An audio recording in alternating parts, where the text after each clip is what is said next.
Bonjour, on se retrouve aujourd'hui pour le bilan du mois d'août. J'ai publié il y a une petite semaine une vidéo concernant ma garde-robe d'automne, mais je continue quand même en parallèle bien sûr les vidéos bilan.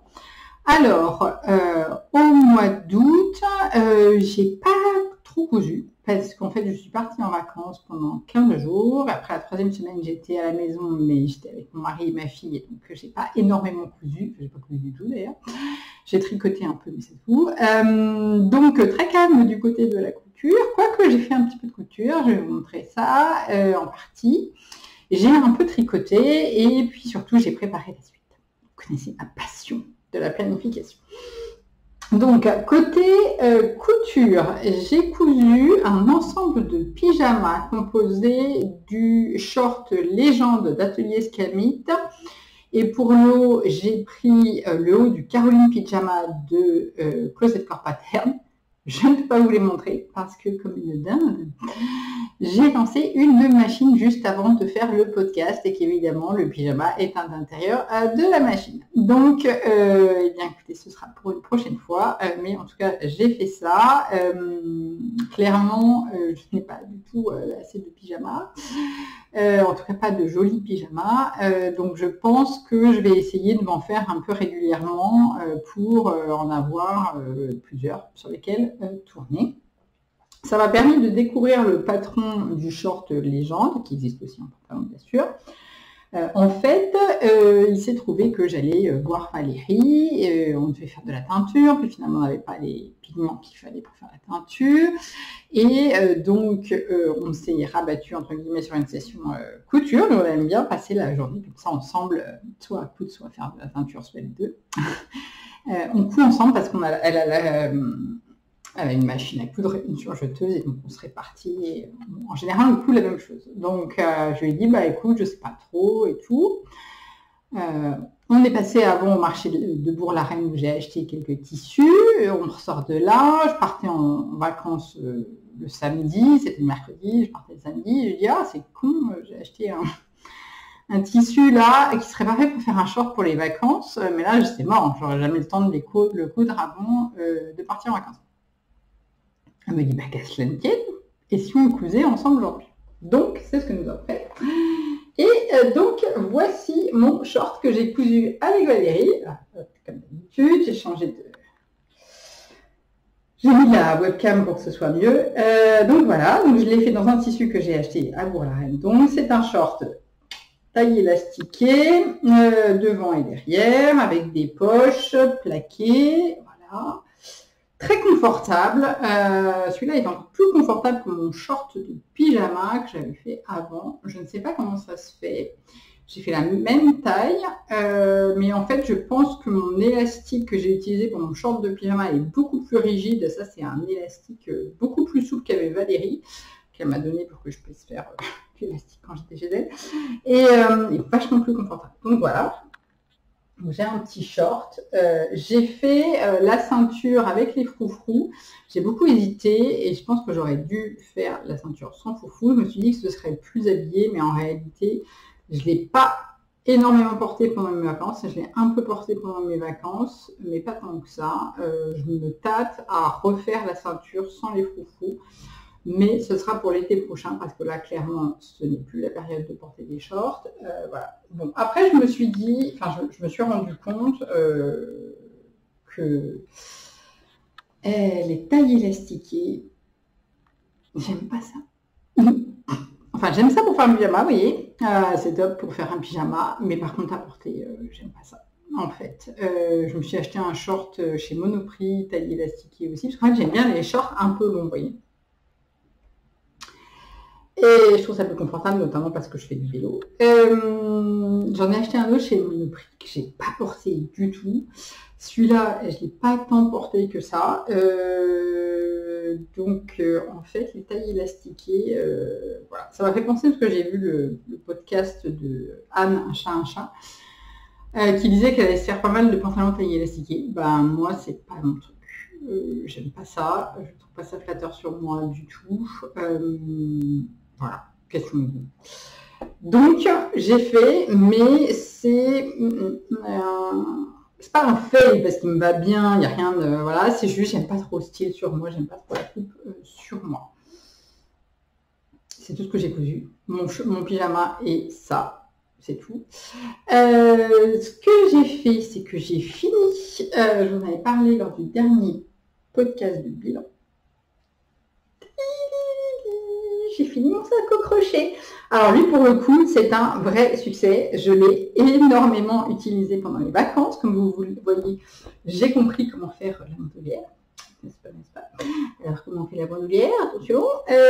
On fait là. Et en fait, au lieu de continuer à faire les... J'en repère où est-ce qu'on veut mettre la bandoulière, hein, bien sûr. Et au moment où on veut commencer la bandoulière, au lieu de continuer à faire les brides sur le long du rang, et bien on fait des brides en l'air, tac, tac, tac, tac, tac, et on reprend à l'endroit où doit revenir la bride. On continue, pareil de l'autre côté, hop, hop. Et donc du coup, ça nous fait un rang un peu bizarre avec des mailles qui sont attachées au reste du projet et des mailles en l'air, deux chaînettes de mailles en l'air. Au rang d'après, on crochette dans les mailles en l'air, et voilà. Et c'est tout. C'est pas compliqué. Il a fallu que je réfléchisse un petit peu, mais parce que je ne suis pas du tout quelqu'un qui fait du crochet de base, et je ne suis pas du tout douée pour la représentation dans l'espace. Donc voilà, mais j'ai trouvé, je l'ai énormément porté. Comme vous voyez, j'ai fait les bandoulières dans un autre point, parce que j'ai fait en maille serrée en me disant que ça serait un peu moins, ça se détendrait un peu moins, alors que le sac en lui-même, je l'ai fait dans un point un petit peu texturé. Le fond est aussi en maille serrée. Donc ça lui fait un mélange de textures que j'aime énormément. Je l'ai beaucoup porté. Je le trouve vraiment très sympa. Voilà. Les bandoulières sont pile de la bonne taille. Et il est pile de la bonne taille aussi parce qu'on peut mettre du bazar dedans, je peux vous dire. J'adore. Je suis trop fan. Donc là, j'étais très contente. Il m'a accompagnée en vacances, bien entendu. Bon, bah là, ça va être l'heure de le ranger. C'est fini les vacances. Et c'est presque fini l'été. Presque fini l'été, puisque le 3 septembre. Mais voilà. C'est plus trop le mood. Donc, j'ai attendu de faire le podcast pour vous montrer. Mais bah, c'est fini, quoi. J'ai utilisé un patron, je vous avais... alors là, par contre, j'ai changé de téléphone, donc c'est pas sûr que je retrouve. Je vous mettrai la référence dans les notes du podcast, du patron que j'ai utilisé, notamment pour le point texturé, que je trouve super joli. Après, je m'en suis un petit peu éloignée. En fait, j'ai fait le début, comme elle disait. Après, j'ai fait le point texturé, j'ai un peu fait à ma sauce, pour la taille, notamment. Et puis pour les anses, j'ai repris les anses comme ça, pas les anses comme dans un... je pensais dire à Alice, elle travaille sur les homonymes en ce moment. Et qu'est-ce que je voulais dire? Je sais plus. Voilà. Oui, non, utiliser un patron. Oui, j'ai utilisé le sac beige que je vous avais montré qui m'avait servi d'inspiration pour la taille justement des anses, que j'ai trouvé ça très bien. J'en suis très contente, je l'ai beaucoup utilisé et vraiment ça apporte un petit plus très sympa à mes tenues d'été qui sont souvent assez lisses. Coton, lin, voilà. Donc le petit sac au crochet texturé, c'est pas impossible que je m'en refasse l'année prochaine dans une autre couleur, vous voyez. Et je pense que l'année prochaine, ce que je ferai pour le préserver un petit peu, c'est que peut-être je doublerai les anses avec un ruban de gros-grain. C'est ce que j'avais fait avec le sac beige pour rigidifier un peu. Parce que bah, évidemment, quand on le porte et qu'il y a des choses dedans, ça tire sur les bandoulières.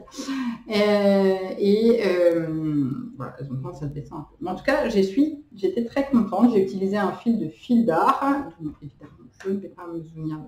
J'ai décidé au débeauté de le faire, ce podcast. Bon, bah ça se voit. Je vous mettrai aussi la référence du fil d'art dans les notes du podcast. J'avais beaucoup aimé cette couleur chocolat et qui existe dans une couleur rouge. Magnifique. Donc, voilà. Mais très contente de ce projet qui a été, c'est-à-dire relativement rapide à faire. Oui, ça dépend. C'est-à-dire que comme je m'y suis repris à 4 fois, ça a été plus long que ça n'aurait dû. Mais en tout cas, je suis très contente de l'objet fini et donc il va être rangé pour l'année prochaine. Je l'ai mis dans Indix, hein, dans ma liste de pièces de Indix. Je vous avais montré l'application dont je me sers pour suivre ma garde-robe. Et donc, je l'ai mis dedans. Ensuite, pendant les vacances, il fallait bien que j'amène quelque chose à tricoter. Et le problème, c'est que j'avais bien identifié que dans ma garde-robe capsule, je voulais me faire un cardigan bordeaux, mais que j'ai longuement hésité sur la laine. Au départ, je voulais faire avec un doux. Je savais que je voulais pas un combo mérino-mohair, parce que je voulais un point texturé et je voulais pas l'effet un peu fluffy là, de poil du mohair. Donc, je me suis dit, bon, il faut que je trouve un fil bordeaux. J'avais acheté de la Dererum Natura Cyrano chez Lille Wiesel. J'avais fait un test, le point me plaisait bien, mais il était trop fin.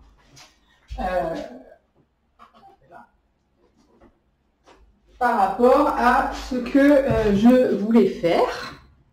J'aimais bien le point, mais la texture était un peu trop fine. Je voulais vraiment un gilet genre veste boîte avec beaucoup plus de structure. Et donc du coup, j'aimais beaucoup la couleur de cette laine d'Hererum Natura, qui est le coloris Merlot. Et donc, j'ai acheté la Gilliatt, qui est la grosseur au-dessus de la Cyrano, qui était tout emmêlée pour le moment, mais sinon ça va bien se passer. Donc, je les file partout. Voilà. Et donc, je l'ai reçu là en début de semaine. J'étais très contente parce que ça a été très très long pour recevoir ma commande par Mondial Relais. D'ailleurs, j'ai vendu la Cyrano et c'est pareil, ça a mis des plombs à arriver à la personne à qui je l'avais vendue, qui l'a reçue aujourd'hui, heureusement. J'avais tellement peur qu'il soit perdu. Et donc, j'ai juste commencé mon gilet. Vous voyez, ça commence tout doucement. Enfin, j'ai commencé le dos, en fait. Et voilà. Donc, j'ai juste commencé. Mais pendant les vacances, je n'avais pas ce projet. Pourquoi je vous parle de ce projet? C'est parce que pendant les vacances, je n'avais pas ce projet. Donc, je me suis dit, ah là là, je ne vais pas pouvoir partir en vacances pendant 15 jours sans avoir de quoi tricoter. Là, ça va pas être possible. Donc, j'ai regardé dans mon stock de laine, qui est très réduit maintenant. Vraiment. J'ai vraiment très peu de laine. C'est volontaire, il n'y a pas de problème avec ça. Mais là, j'étais un peu à court. Donc, ce qui me restait, c'était de la laine que j'ai achetée à la filature du Val Godemar lors du dernier CSF. Et c'est la qualité Colline, je crois. Je crois que c'est la qualité Colline, c'est du 100% mérino, c'est une épaisseur sport, voilà, dans ce joli coloris caramel, filature du Val Godemar, voilà. On va chier souvent parce que ça y est déjà.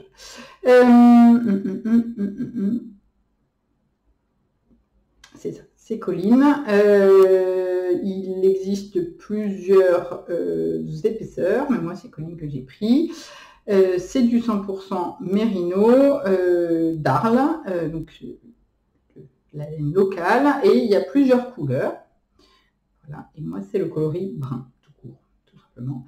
Et ça existe en vert, en bleu, ciel, blanc et orange aussi. Donc, je me suis dit, ok, alors très bien, qu'est-ce que je vais faire avec ça? Et alors, du coup, j'étais chez Valérie, toujours lors de cette session. Chez Valérie, on passe notre journée en culotte. C'est-à-dire qu'on coupe, on essaye des habits, voilà. Donc, j'essaye en général la moitié de sa garde-robe, parce qu'elle coupe beaucoup plus que moi, donc j'essaye, pas ses pantalons, parce que je ne rentre pas mes fesses dans ses pantalons, mais ses pantalons, pas ses pantalons, mais ses tricots, ses hauts, ses manteaux, voilà. Et là, j'ai essayé un manteau qu'elle avait fait, un pull, pardon, qu'elle avait fait dans la qualité plus petite que celui-là, mais fil tenu en double, le back-yoke sweater. Je vous montre. Back-yoke sweater.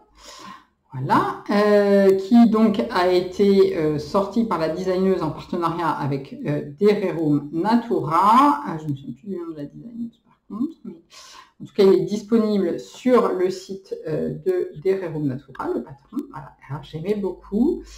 Il existe et donc et il existe avec un grand col comme ça. Oui.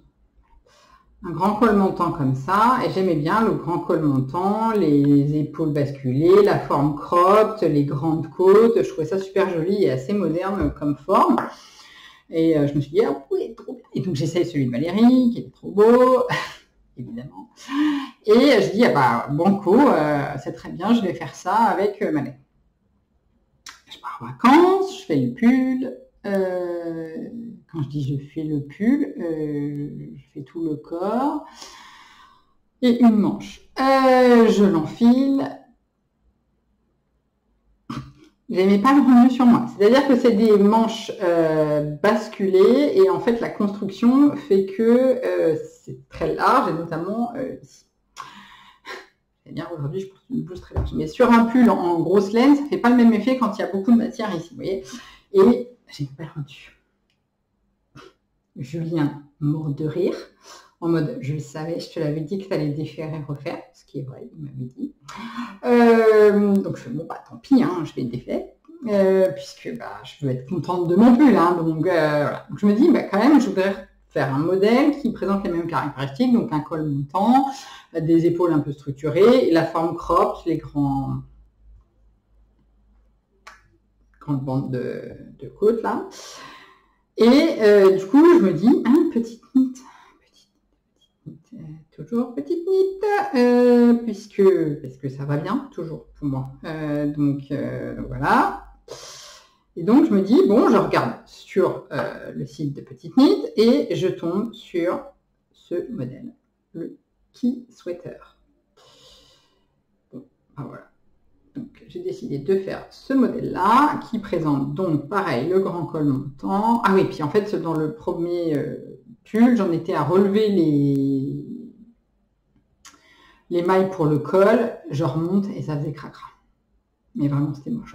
Et moi je veux vraiment, là je m'oriente, enfin je sens que mon style évolue, j'ai dit aussi dans ma garde-robe, dans la vidéo de ma garde-robe capsule, je sens que mon style évolue et j'étais déjà très attentive aux belles finitions, mais plus ça va et plus je veux des pièces, je sais pas comment dire, qui présentent des beaux détails. Ça fait vraiment partie de la définition de mon style, de ce que j'aimerais que mon style soit en tout cas. Donc des beaux détails, des belles finitions, des constructions intéressantes, des détails qui changent. Enfin voilà, vraiment ça. Mais aussi des belles finitions dans le sens où pour moi ça apporte un côté luxe en fait, je sais pas comment dire, mais voilà, belle qualité, belles pièces, voilà. Et quand c'est des pièces que je fais moi, vous voyez, et sur lesquelles je passe plus d'un mois, je veux que les finitions elles soient canon, parce que je veux pas être en train de dire ça décalé là, ça se voit, c'est... Bref, donc j'étais pas contente de comment ça se relevait les mailles et tout ça, et ça a fini de me convaincre de défaire le pull. Donc je regarde le modèle de Petite Knit, et bon bah voilà, le modèle de Petite Knit, on commence par le col, on fait un montage tubulaire, ce qui fait que le haut du col est hyper bien, c'est hyper propre. On commence par le col, donc on n'a pas de maille à relever là, donc ça veut dire que la jonction entre le col et, il faut que je rentre le fil, voilà, le montage justement. La jonction entre le col et le corps, bah voilà, donc évidemment il n'y a pas de démarcation, hein, puisque c'est dans le prolongement, donc évidemment c'est super beau. Et en fait, ce sont des manches raglan, et bah, c'est vraiment la forme qui me va beaucoup mieux. Ça peut être une façon dont je suis foutue, mais en tout cas, moi, c'est la forme que je préfère, parce que ça permet que finalement, il n'y ait pas justement une poche-poche ici de matière, que ça ne me gêne pas sur une blouse en lin, mais par contre sur un pull ça me gêne. Voilà, après, grande bande de côte en bas des manches, pareil, une forme assez cropped aussi, hein, chez Petite Knit, hein, et des grandes bandes en bas. Voilà, c'est parfait, hein. Normalement il y a un motif, je m'en fous, je fais 5 motifs, et puis voilà, c'est fini. Donc c'est en cours, c'est pas fini, mais c'est fini le choix du modèle, mais je suis en train de le faire. Je viens juste de l'essayer là et il rend très bien. Enfin, il se positionne impeccable dans mon shutter. Je suis en train de faire la deuxième manche. J'ai fini la première manche tout à l'heure en regardant les derniers épisodes de Wednesday. Donc voilà. Donc la manche là. Donc j'ai essayé et aux emmanchures ça tombe hyper bien. Les manches sont longues, tout comme il faut. Parfait. Moi j'ai juste retiré 4 mailles en tour de poignet pour un effet un poil plus blousant. Hein, vous voyez un petit peu, ça fait un effet légèrement blousant. Voilà, il est court. Moi j'ai fait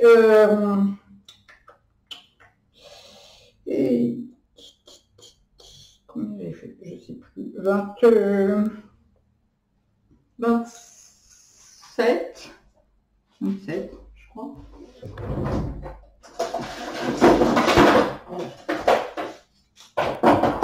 Pardon pour le bruit. Je prends les ciseaux. Alors, j'ai fait. Non, pas du tout. J'ai fait 20 cm. Oui, elle fait des 19. Elle a fait 19, Valérie. Et moi, j'ai fait 19. J'ai fait. Oui, c'est ça.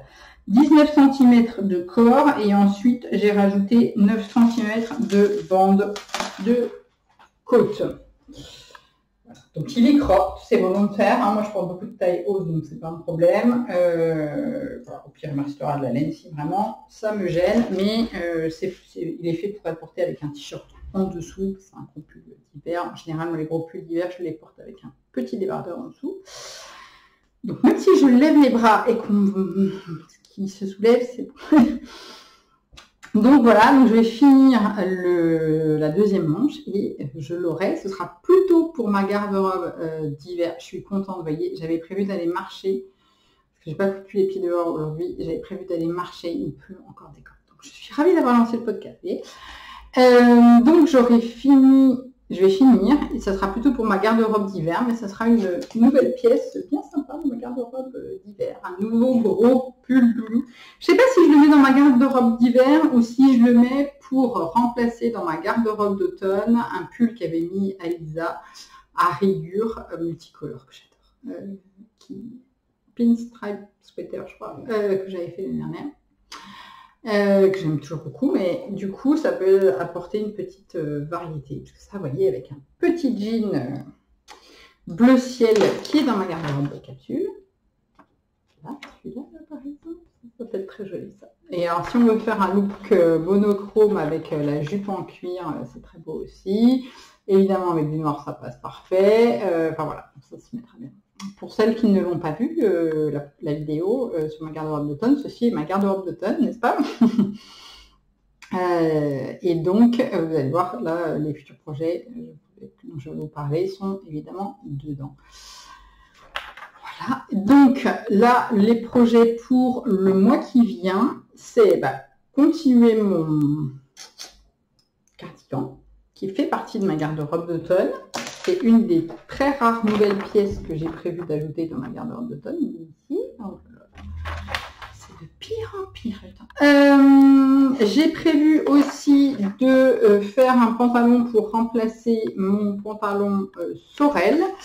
Je n'ai pas encore reçu le tissu, mais je l'ai commandé sur Tissu de Rêve. Donc, je vous le montrerai quand je l'aurai reçu. Ça me déprime. Je ne peux pas regarder dehors.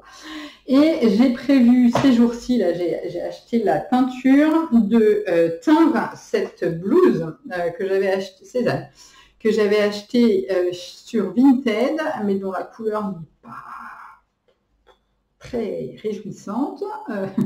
Surtout quand on a du temps comme ça.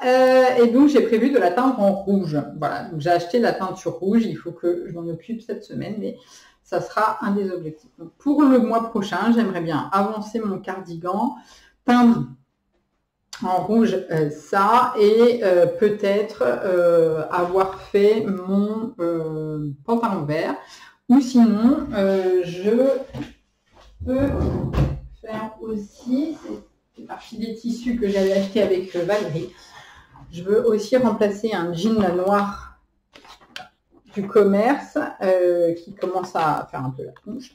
Donc je me suis acheté du jean noir à Bourg-la-Reine et je ne sais pas encore quel modèle je vais faire. J'hésite entre le Ginger de chez Closet Core Pattern, peut-être la hauteur de taille mid-rise, c'est l'extension de pattern de patron qu'ils ont sorti, et plutôt les jambes droites. C'est très possible, parce que bon, Closet Core Pattern, c'est toujours parfait, donc voilà. Après, je suis pas sûre que mon tissu ait suffisamment d'élasticité, donc soit je pars sur une taille supplémentaire, quitte à reprendre pour être sûr que ça aille. Soit je pensais peut-être faire le pantalon Suzanne de Jolie Lab. Voilà, parce que je me dis qu'avec... j'ai pas envie... j'hésite. En fait, j'hésite entre un jean classique avec l'empiècement en triangle dans le dos ou une forme, un pantalon. Mais j'aimerais bien un... Je ne regarde pas. Des trompes d'eau. Super. C'est bien, il va falloir que j'aille chercher ma fille. C'est le moment, c'est le moment. Oui, donc j'hésite entre un jean classique ou un pantalon, mais cette année, j'ai plus envie de forme un petit peu plus ajustée au niveau des jambes. J'ai mon pantalon vert qui est un pantalon à jambes larges, que ce soit le Sorel ou le Persephone que j'envisage de faire avec le nouveau tissu. Je me suis acheté un pantalon chez Sessoun qui a des jambes larges aussi, donc ça sera suffisamment de jambes larges. Donc, je me dis ça peut être sympa de varier avec une coupe un peu plus droite. Donc voilà, je vous dirai. Et alors tout ça nous amène à un bilan financier. Je sais que j'en ai pas encore parlé. J'ai un nouveau téléphone et il ne marche pas. Bref, j'étais dans les clous, mais j'étais dans les clous grâce à une grosse vente sur Vinted, en fait, parce que j'ai refait un énorme tri de ma garde-robe. J'ai refait un énorme tri dans ma garde-robe et quand je dis énorme tri, c'est que j'ai viré une pièce grande comme ça, haute comme ça de vêtements. J'en ai vendu pas mal sur Vinted, j'ai vendu quelques tricots aussi. Voilà, merci à celles qui les ont achetés et donc du coup ça m'a permis d'équilibrer le budget. Ce mois-ci il va falloir que je me calme parce que comme je me suis acheté le pantalon Sessoun qui était assez cher mais c'était exactement ce que je voulais, donc il y a un moment voilà, et des baskets parce que je n'ai plus trop de chaussures qui me vont, là il va falloir que je me calme un peu. Mais oui, le pantalon Sessoun, je sais que très bien que j'aurais pu me faire un pantalon bordeaux, c'est pas une question d'un pantalon bordeaux, mais en fait, ça fait partie de mes nouvelles bonnes résolutions, qui est si tu as trouvé la pièce parfaite et que tu as bien réfléchi que c'est cette pièce-là que tu veux, et ben tu ne transiges pas pour autre chose. C'est comme pour la laine, pour mon cardigan. J'ai essayé de trouver des alternatives moins chères, honnêtement, que la Derero Natura. Et à un moment, je me suis dit, hey, c'est bon, ça va te prendre un mois, tu vas kiffer pendant un mois de tricoter. Après, tu vas kiffer de porter ce gilet avec cette laine-là particulièrement. Si tu transiges pour une option autre, tu vas le regretter. Donc, ben, c'est pareil pour les vêtements. Donc, le pantalon, c'était celui que je voulais.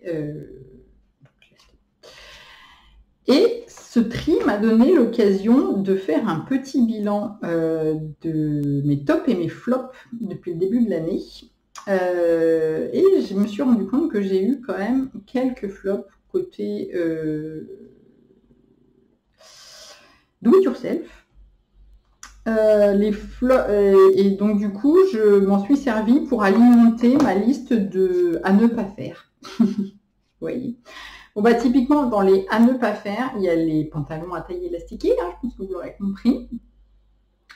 Il y a les bas couleur olive clair, parce que mon allure olive clair que j'ai fait dans ma garde-robe de printemps est un flop, dans le sens où je l'ai très peu porté. Et les rares fois où je l'ai porté, je ne l'ai pas trouvé super flatteur. Enfin, je ne me suis pas sentie bien en fait dedans.